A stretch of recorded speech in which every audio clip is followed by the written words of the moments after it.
How to fix Amazon Prime Video temporarily locked. Hi everyone, this is Max. I hope you are doing great, so let's start without wasting time. First of all, open up your web browser. Now tap on the search bar and type Amazon Prime Video Support.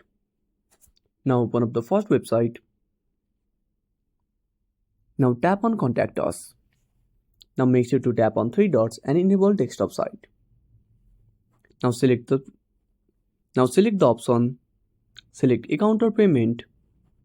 Now select login or password issues. Now tap on chat. Now tap on write a message. Now describe your issue. And tap on send. An Amazon support team will contact you regarding the issue. So that's it. If you found this video helpful, smash that like button and subscribe our channel for more awesome content. Have a burning question about a such topic? Drop down a comment below. This is Max signing off until next time.